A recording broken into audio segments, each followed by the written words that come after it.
বিসমিল্লাহির রহমানির রহিম।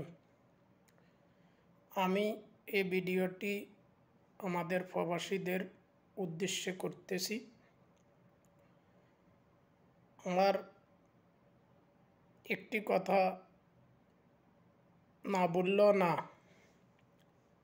আমাদের বাংলাদেশে যে সরকারে আসুক ক্ষমতাতে, আসার পরে আমাদের প্রবাসীদেরকে নিয়ে অনেক স্বপ্ন দেখায়, আমাদের জন্য অনেক সুযোগ সুবিধা দিবার কথা বলে, কিন্তু মুখে বলে, বাস্তবে কিছুই আমরা প্রবাসীরা সুযোগ সুবিধা পাই না, যে কোনো সরকারের আমলে বলি না কেন।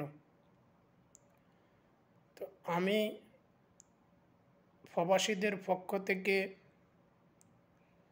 প্রফেসর ডক্টর মোহাম্মদ ইউনূস স্যারের অন্তর্বর্তী সরকারের কাছে অনুরোধ করতেছি, আপনারা যতদিন ক্ষমতা থাকেন আমাদের প্রবাসীদের জন্য একটা কিছু করার জন্য বিশেষভাবে অনুরোধ করছি। যেমন নম্বর 1, আমাদের প্রবাসীরা আমরা যখন বাংলাদেশে যাই আমাদেরকে এয়ারপোর্ট একটা হয়রানি করা হয়।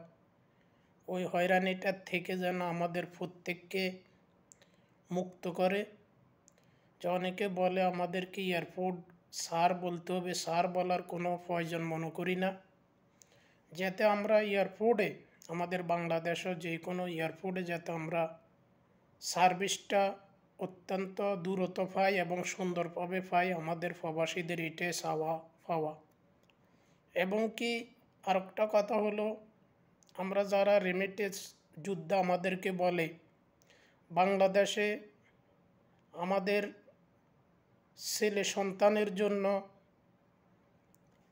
স্কুল, কলেজ, শিক্ষা প্রতিষ্ঠানে, যে কোনো শিক্ষা প্রতিষ্ঠানে যেন আমাদের বাচ্চাগুলোকে একটু অগ্রাধিকার দেওয়া হয়, প্রবাসী ছেলে মেয়ে হিসাবে একটু ইজ্জত দেওয়া হয় বা যে কোনো ধরনের সুযোগ সুবিধা দেওয়া হয়।